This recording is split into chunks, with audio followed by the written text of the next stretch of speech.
नमस्कार और स्वागत है। आज हम एक बहुत ही अनोखी कहानी पर बात करने वाले हैं। नमस्कार। हाँ, ये कहानी प्राचीन पुराणों से है, लेकिन आज भी उतनी ही दिलचस्प है। बिल्कुल। आज हम गोता लगा रहे हैं त्रिपुरा की रहस्यमयी कथा में। त्रिपुरा मतलब 3 उड़ने वाले शहर? सुनने में ही अद्भुत लगता है। हाँ, और हमारी ये चर्चा आधारित है त्रिपुरा का विनाश, शिव की विजय वाले दस्तावेज के कुछ अंशों पर। तो आज हम समझने की कोशिश करेंगे कि ये 3 शहर क्या थे, किसने बनाए और वो इतने शक्तिशाली क्यों थे। और सबसे जरूरी, भगवान शिव ने उनका अंत कैसे किया। लेकिन सिर्फ कहानी नहीं। सही कहा।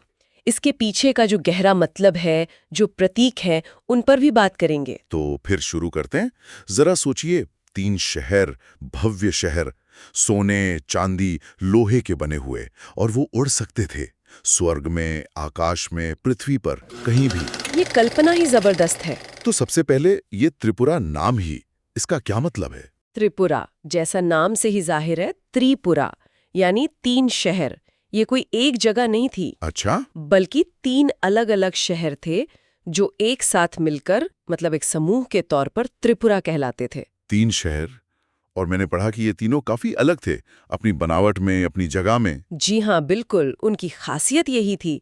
पहला था स्वर्णपुर, सोने का शहर।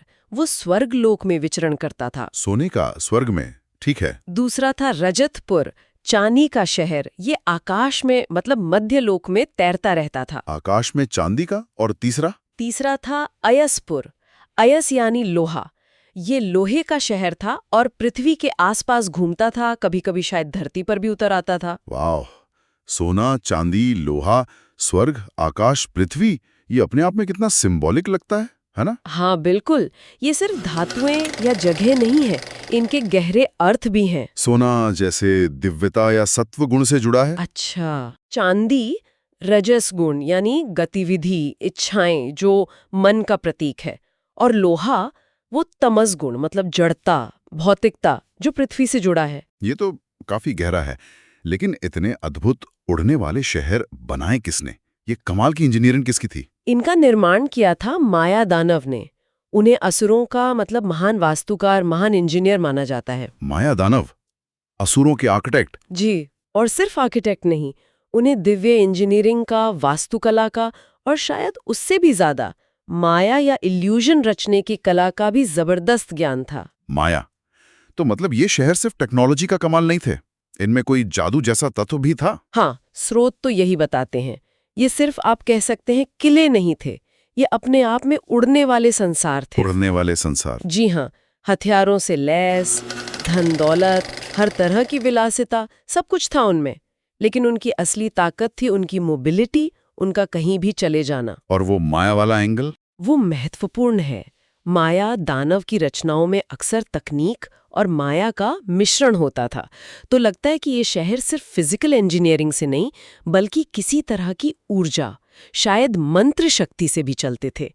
इसी वजह से वो लगभग अजेय थे। कल्पना करना भी मुश्किल है। शहर जो उड़ रहे हैं, कहीं भी जा सकते हैं और माया से सुरक्षित हैं, तो जाहिर है उन्हें जीतना नामुमकिन सा लगता होगा। बिल्कुल, देवताओं के लिए ये बहुत बड़ी चुनौती थी। आप ऐसे दुश्मन से कैसे लड़ेंगे जिसका कोई ठिकाना ही ना हो? सही बात है। वो पल में स्वर्ग में, अगले पल पृथ्वी पर। उनकी ये गतिशीलता और मायावी सुरक्षा, इसे भेदना किसी सामान्य देवता या इंसान के बस का नहीं था। आपने कहा लगभग अजेय, तो मतलब कोई तो रास्ता था, कोई कमजोरी? हाँ, और यही बात कहानी को और ज्यादा रोमांचक बनाती है। इतनी ताकत के बाद भी उनकी एक बहुत ही खास और बहुत ही दुर्लभ कमजोरी थी। दुर्लभ? कैसी कमजोरी? एक ऐसा खगोलीय पल, एक ऐसा अलाइनमेंट जो दस्तावेजों के अनुसार 1000 साल में सिर्फ एक बार आता था। 1000 साल में एक बार? ऐसा क्या खास था उस पल में? वो एक बहुत ही अनोखा सेलेस्टियल अलाइनमेंट था। जब ये तीनों शहर, सोने वाला, चांदी वाला और लोहे वाला, घूमते घूमते आकाश में एक सीधी रेखा में आ जाते थे। एक सीध में तीनों एक साथ? हाँ बिल्कुल, बस वही एक क्षण था, 1000 साल के इंतजार के बाद, जब उन्हें एक ही तीर से एक साथ भेदा जा सकता था। एक तीर से तीनों शहर? ये तो सुनने में ही पहेली जैसा है। मतलब उनकी शक्ति की भी एक लिमिट थी, एक कंडीशन। हाँ, ये शायद दिखाता है कि ब्रह्मांड में कोई भी शक्ति एब्सोल्यूट नहीं है। हर चीज का एक संतुलन बिंदु होता है, एक सीमा होती है। ये अलाइनमेंट शायद उसी कॉस्मिक नियम का प्रतीक है। तो असुरों के पास ये अद्भुत शहर थे, जबरदस्त ताकत थी। उन्होंने इस ताकत का इस्तेमाल कैसे किया? सही इस्तेमाल किया? देखिए, अक्सर शक्ति के साथ अहंकार आता है ना? हाँ, ये तो होता है। तो असुरों के साथ भी वही हुआ। इन उड़ने वाले शहरों की ताकत के नशे में वो निरंकुश हो गए। उन्होंने देवताओं को परेशान करना शुरू कर दिया, ऋषियों को सताना शुरू कर दिया। अच्छा। पृथ्वी पर भी अत्याचार करने लगे, यज्ञों में बाधा डालना, निर्दोषों को दुख देना। स्रोत बताते हैं कि उन्होंने ब्रह्मांड का संतुलन बिगाड़ना शुरू कर दिया था। और देवता कुछ कर नहीं पाए? वो असहाय महसूस कर रहे थे। त्रिपुरा की गतिशीलता और उनका वो मायावी कवच, देवताओं के हथियार नाकाम हो रहे थे। ये तो बड़ी मुश्किल से थी। हाँ, असुर जब चाहे हमला करते और फिर अपने उड़ने वाले शहरों में गायब हो जाते। जब अत्याचार बहुत बढ़ गया, धर्म पर संकट आ गया, तब सारे देवता मिलकर गए भगवान शिव की शरण में, भगवान शिव के पास मदद मांगने। जी हाँ। उन्होंने शिव जी से प्रार्थना की कि वो इस संकट से उबारे। तो शिव जी मान गए? उन्होंने कहा कि वो मदद करेंगे? देवताओं की हालत देखकर और ब्रह्मांड में फैले अधर्म को देखकर शिव जी सहायता के लिए तैयार हो गए।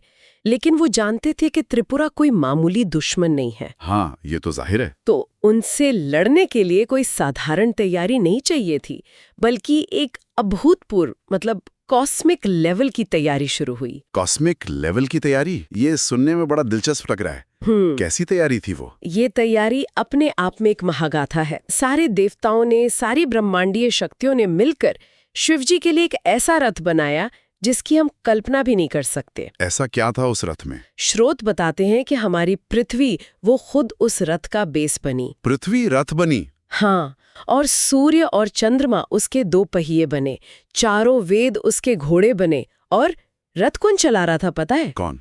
सृष्टि के रचयिता भगवान ब्रह्मा। वो उस महारथ के सारथी बने। अविश्वसनीय। पृथ्वी रथ, सूर्य चंद्रमा पहिए, वेद घोड़े, ब्रह्मा सारथी। यह तो तैयारी अपने आप में एक घटना है। और हथियार, शिवजी के हथियार क्या थे? हथियार भी उतने ही दिव्य और विशाल थे। कहते हैं मेरू पर्वत, जिसे ब्रह्मांड का केंद्र मानते हैं, वो शिवजी का धनुष बना। मेरू पर्वत धनुष? हाँ, और शेषनाग, जिन पर विष्णु जी सोते हैं, वो बने धनुष की डोरी, प्रत्यंचा। और सबसे अद्भुत बात, क्या? बाण कौन बना? स्वयं भगवान विष्णु। वो उस धनुष पर चढ़ने वाला तीर बन गए। विष्णु जी बाण बन गए। मेरू धनुष, शेषनाग डोरी, विष्णु बाण। ये तो सचमुच दिखाता है कि त्रिपुरा का खतरा कितना ज्यादा बड़ा था। पूरे ब्रह्मांड को एक साथ आना पड़ा। बिल्कुल। ये सिर्फ युद्ध की तैयारी नहीं थी, ये कॉस्मिक बैलेंस को रिस्टोर करने का एक महायज्ञ था। ये दिखाता है कि त्रिपुरा का अस्तित्व ही ब्रह्मांड के लिए खतरा बन गया था। तो अब सारी तैयारी हो गई, अब बस उस खास पल का इंतजार था। हाँ, बस उस नियत क्षण का इंतजार था जब वो तीनों शहर एक सीध में आए। और फिर वो क्षण आया, 1000 साल बाद।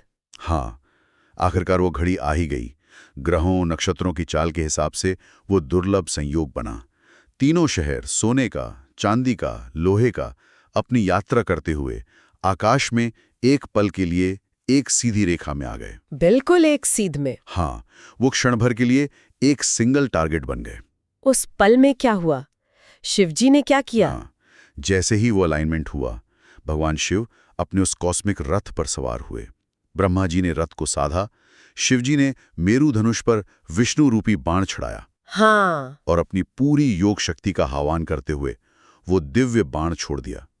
कुछ स्रोत इसे पाशुपतास्त्र कहते हैं, कुछ अघोर अस्त्र। ये शिवजी का सबसे शक्तिशाली अस्त्र माना जाता है। पाशुपतास्त्र? हाँ, जो सिर्फ विनाश नहीं करता, शुद्धिकरण भी करता है। तो एक बाण। हाँ। और उसका क्या असर हुआ उन अजेय शहरों पर? असर तात्कालिक और संपूर्ण।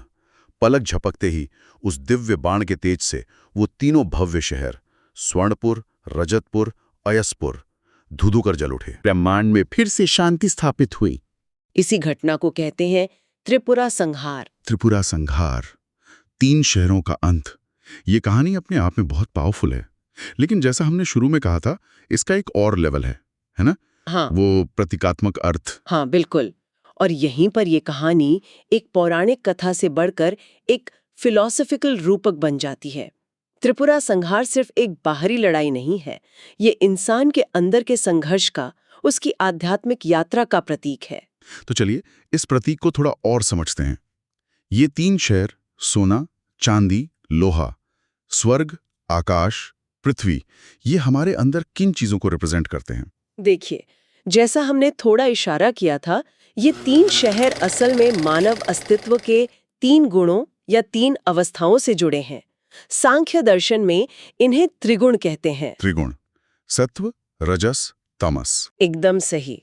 सोने का शहर जो स्वर्ग में है, वो सत्व गुण का प्रतीक है। पवित्रता, ज्ञान, प्रकाश, अच्छाई, संतुलन, ये हमारी हाईएस्ट पोटेंशियल है। ठीक है। चांदी का शहर आकाश में, वो रजस गुण है। गतिविधि, क्रिया, इच्छा, जुनून, बेचैनी, ये हमारा मन, हमारी कामनाएं, हमारे कर्म हैं। और लोहे का? और लोहे का शहर पृथ्वी पर, वो तमस गुण है। अज्ञान, जड़ता, अंधकार, आलस्य, मोह, ये हमारा स्थूल शरीर, हमारी सीमाएं, हमारी अज्ञानता है। सत्व, रजस, तमस, तो ये तीनों शहर मिलकर हमारे अहंकार या मैं को बनाते हैं? बहुत बढ़िया कहा आपने। बिल्कुल, ये तीनों गुण सत्व, रजस, तमस मिलकर ही हमारा व्यक्तित्व, हमारी आदतें, हमारा ईगो मतलब अहम बनाते हैं। अच्छा। स्वर्णपुर हमारी अच्छी इच्छाएं, रजतपुर हमारी महत्वाकांक्षाएं, अयसपुर हमारी जड़ता, और माया दानव जिसने इन्हें बनाया, वो एक तरह से माया या प्रकृति का प्रतीक है, जो इन गुणों से हमारे लिए ये जटिल शरीर, मन, अहंकार की संरचनाएं बनाती हैं, जिनमें हम अक्सर फंस जाते हैं। ये शहर हमारे अहंकार के किले हैं। और उनका वो 1000 साल में एक बार एक सीध में आना, उस अलाइनमेंट का क्या मतलब है फिर? वो अलाइनमेंट एक बहुत ही गहरी आंतरिक अवस्था का प्रतीक है। जब हमारे अस्तित्व के ये तीनों लेवल, स्थूल शरीर, तमस लोहा, सूक्ष्म मन, रजस चांदी, और कारण शरीर या आत्मा, सत्व सोना, एक सीध में आते हैं। मतलब जब उनमें पूरा तालमेल, संतुलन और एकाग्रता होती है, जब हमारी सारी एनर्जी, सारी चेतना एक बिंदु पर फोकस होती है। योग की भाषा में कहें तो जब इड़ा, पिंगला, सुषुम्ना संतुलित हों, जब तन, मन और आत्मा एक लय में हों। और इसी संतुलित फोकस्ड स्टेट में ही शिव का बाण काम कर सकता है। शिव यहाँ परम चेतना, आत्मा के प्रतीक हैं, और उनका बाण क्या है? वो है ज्ञान या विवेक की शक्ति। ज्ञान का बाण। हाँ, आत्मज्ञान की वो तेज, अचूक शक्ति जो तभी काम करती है जब हम पूरी तरह से बैलेंस्ड और फोकस्ड हों। ये ज्ञान की वो रोशनी है जो एक ही पल में अज्ञान, अहंकार और भ्रम के इन तीनों किलों को भेद कर नष्ट कर देती है। तो त्रिपुरा संहार का असली मैसेज सिर्फ असुरों का विनाश नहीं है? नहीं, बिल्कुल नहीं। असली संदेश है अहंकार और अज्ञान का विनाश। ये कहानी हमें बताती है कि असली मुक्ति बाहरी दुश्मनों को हराकर नहीं मिलती, बल्कि अपने ही अंदर के इस त्रिगुणों से बने अहंकार रूपी त्रिपुरा को जीतने से मिलती है। ये मटेरियल पावर और ईगो पर डिवाइन कॉन्शियसनेस और सेल्फ नॉलेज की जीत है। ये आत्मा की मुक्ति है जो तब मिलती है जब हम ज्ञान के बाण से अपने अहंकार को भेद देते हैं। वाह! तो अगर हम इसे समेटें तो त्रिपुरा की कहानी सिर्फ उड़ने वाले शहरों और देवताओं, असुरों की लड़ाई नहीं है। नहीं, ये उससे कहीं ज्यादा है। ये अहंकार, अज्ञान, चेतना के अलग अलग लेवल्स का प्रतीक है, और ये दिखाती है कि कैसे ज्ञान और एकाग्रता से हम अपने अंदर की बाधाओं को पार कर सकते हैं। बिल्कुल। और ये कहानी हमें एक बहुत जरूरी बात याद दिलाती है। क्या? कि जीवन की असली लड़ाई अक्सर बाहर नहीं होती, वो हमारे अंदर चलती है। हमारे अपने सत्व, रजस, तमस के बीच संतुलन बनाने की लड़ाई, हमारे अहंकार की दीवारों को तोड़ने की लड़ाई, हमारे अज्ञान के अंधेरे को मिटाने की लड़ाई। जब हम अपने अस्तित्व के इन हिस्सों, शरीर, मन, आत्मा को साधना से, विवेक से एक सीध में लाने की कोशिश करते हैं, तभी सच्ची समझ, शांति और मुक्ति मिल सकती है। और ये वाकई सोचने वाली बात है। ये श्रोताओं के लिए गहरा सवाल छोड़ जाती है ना? हाँ, बिल्कुल। क्या हमारे अपने जीवन में भी ऐसे त्रिपुरा मौजूद है? मतलब अहंकार की दीवारें, अज्ञान के किले, या वो रजस और तमस की आदतें जो हमें हमारी असली क्षमता तक पहुंचने से रोक रही हैं? और क्या हम उस आंतरिक संतुलन को पाने की कोशिश कर रहे हैं? हाँ, वो एकाग्रता जहाँ विवेक या आत्मज्ञान का वो एक बाण प्रकट हो सके जो इन अंदरूनी असुरों का संहार कर हमें सच्ची आज़ादी दिलाएं। शायद यही पहचानना और इस पर काम करना इस कहानी का सबसे बड़ा सबक है। अगर आपको ये वीडियो पसंद आई है तो इसे ज़रूर लाइक करें, कमेंट सेक्शन में अपना ओपिनियन बताएं और चैनल को ज़रूर सब्सक्राइब करें। मिलते हैं अगली वीडियो में, तब तक के लिए नमस्कार।